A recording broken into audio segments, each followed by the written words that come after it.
할렐루야. 매일의 묵상으로 또 말씀을 사모하는 우리 성도 여러분들 사랑하고 축복합니다.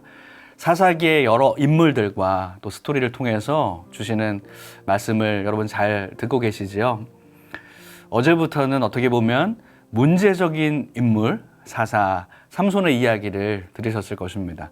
저는 오늘 이 사사기 14장에 나오는 이 이야기를 묵상하면서 그 스토리 가운데 담긴 하나님의 메시지를 찾아보려고 합니다.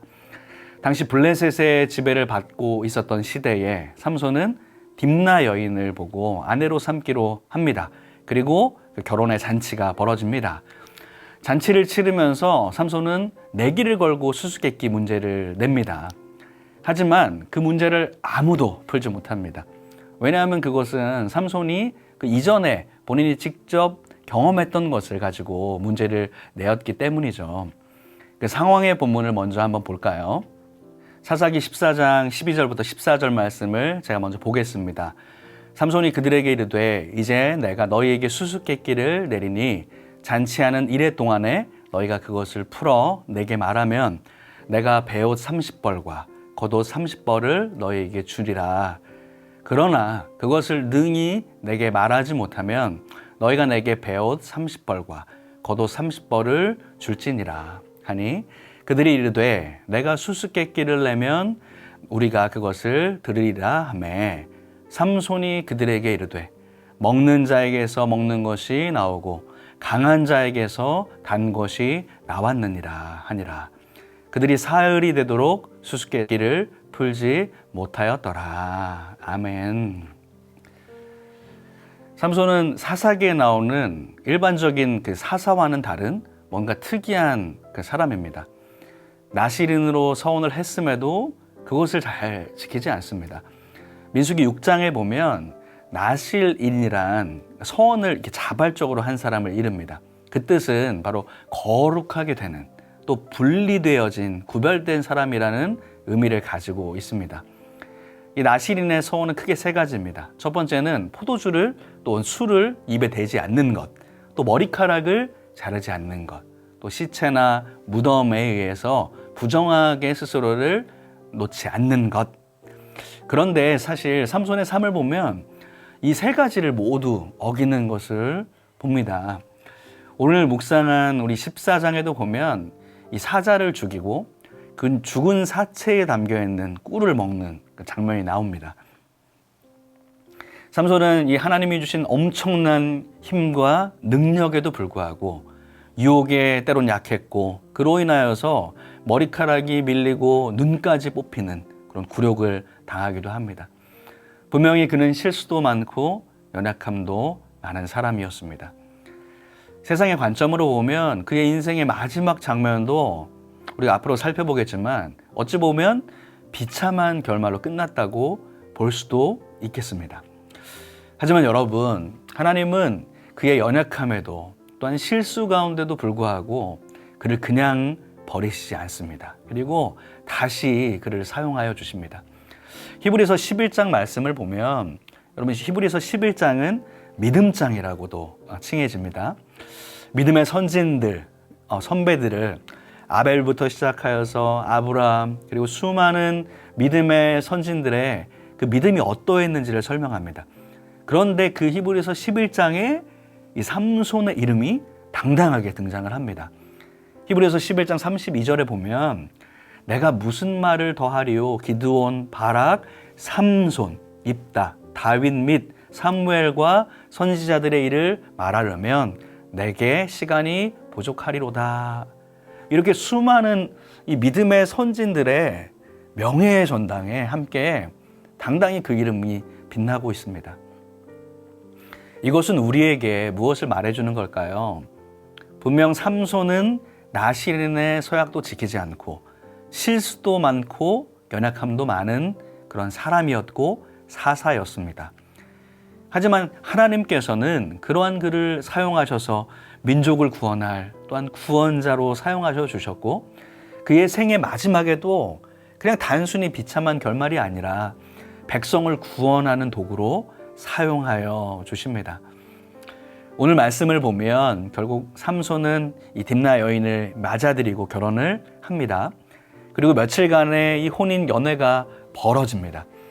아마도 이 기분이 좋아진 삼손은 이 사람들을 향하여서 수수께끼를 냅니다. 우리가 방금 읽었던 본문처럼 먹는 자에게서 먹는 것이 나오고 강한 자에게서 단 것이 나왔느니라, 이런 수수께끼를 냅니다. 잔치하는 일주일 동안 이것을 맞추는 것으로 총 옷 60벌을 내기로 겁니다. 이것은 삼손이 직접 경험한 것이기 때문에 당연히 아무도 맞추지 못합니다. 자신이 죽인 사자에게서 이 벌떼가 나오고 꿀을 본 것이고 그것을 문제로 낸 것이기 때문에 아무도 맞출 수 없었겠죠. 하지만 이 사람들이 이 삼손의 아내를 거의 협박하다시피 하여서 그 아내로부터 삼손을 조르게 합니다. 그리고 결국에 그 답을 알아냅니다. 이에 분노한 삼손은 아스골론이라는 곳에 가서 이 30명을 죽인 후에 그 내기에 해당되는 그 옷을 그 사람들에게 전달하고 화가 나서 집으로 돌아가 버리면서 오늘의 스토리는 끝을 맺습니다. 그러면 오늘 이 삼손의 이야기를 통해서 우리가 발견할 수 있는 이 주님이 우리에게 주는 메시지는 무엇일까요? 오늘 사건이 우리에게 주는 메시지 두 가지로 생각해 보겠습니다. 첫 번째는 선의로 우리가 시작하더라도 그 중심을 잃으면 때론 실수할 수 있다는 것입니다. 오늘 말씀을 가만히 보면 삼손이 이방 여인과 혼인하는 것을 부정적으로 보지 않습니다. 이 성경에서는요.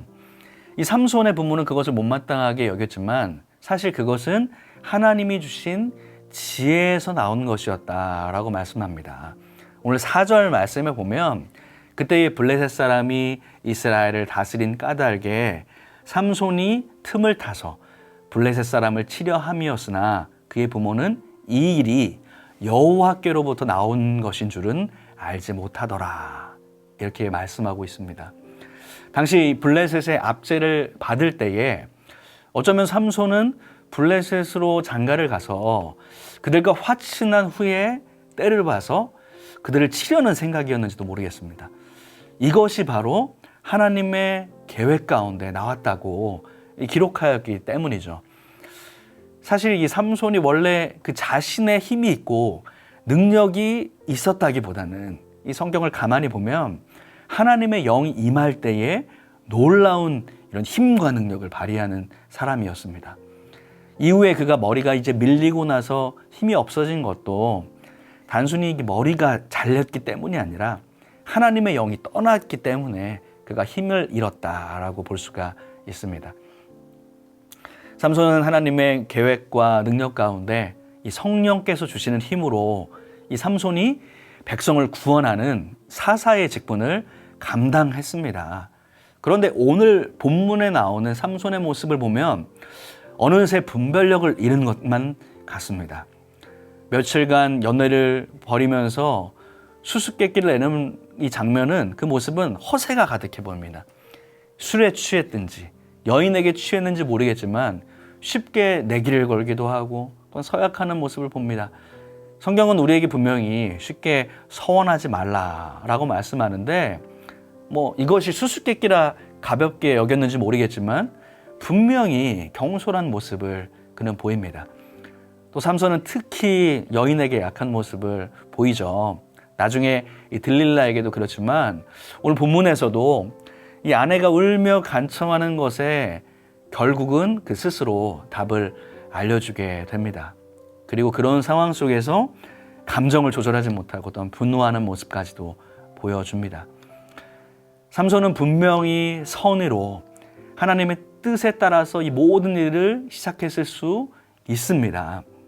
하지만 어느새 그 중심을 지키지 못하고 분별력을 잃어버리니까 이 문제가 생기고 실수를 하기도 합니다. 성도 여러분, 우리도 때로는 그럴 때가 있지 않습니까? 분명 선의로 시작하는 것이고 하나님의 뜻과 계획 가운데 시작한 일이지만 때로는 여러 상황 속에서 어느새 분별력을 잃기도 하고 스스로 조절하지 못하게 되면 실수를 하기도 하고 또 문제를 어렵게 만들기도 합니다. 오늘 삼손의 이러한 모습을 통해서 이 사람이란 충분히 그럴 수 있다는 사실을 우리에게 교훈하여 줍니다. 그리고 여러분, 오늘 말씀을 통해서, 본문을 통해서 주시는 메시지 두 번째는 이것입니다. 우리의 부족함 가운데서도 주님은 우리를 사용하시고 결국 선을 이루신다는 것입니다. 우리를 통해 합력하여 선을 이루시는 줄로 믿습니다.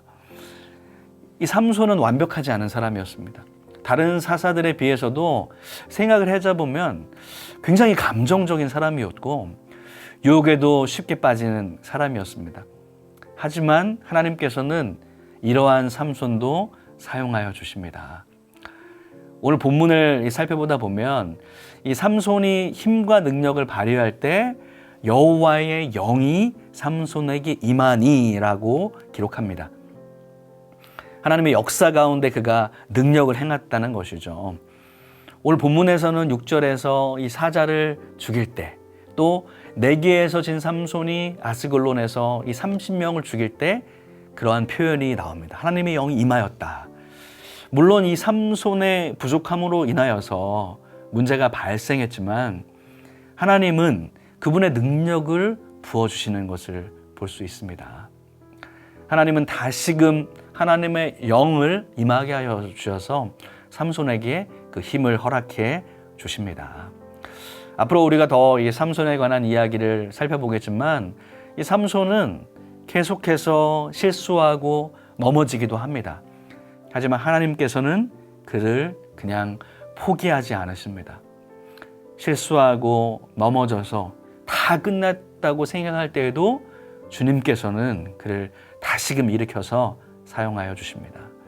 그리고 삼손에 관한 이 마지막 성경의 기사를 보면 삼손이 이스라엘의 사사로 20년 동안 지냈더라. 이렇게 그의 삶을 마무리하면서 기록하고 있습니다. 부족한 자였고 문제도 많았고 실수도 많은 사람이었지만 그의 공로를 인정하고 그가 20년 동안에 사사로 참으로 사역했다. 명확하게 성경은 기록합니다. 그리고 제가 처음 오늘 말씀을 시작하면서 말씀드린 대로 히브리서의 믿음의 명예의 전당에도 당당히 이름을 올립니다. 사랑하는 성도 여러분, 이러한 삼손의 모습은 우리에게 무엇을 보여줍니까? 무엇을 가르쳐 줄까요?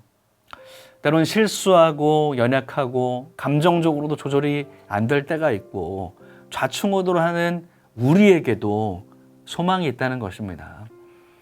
연약할지라도 우리를 그냥 버려두지 않으시고 다시금 일으키시는 주님께서 지금도 우리와 함께하여 주시고 우리를 끝까지 포기하지 아니하신다는 것을 기억하시길 바랍니다.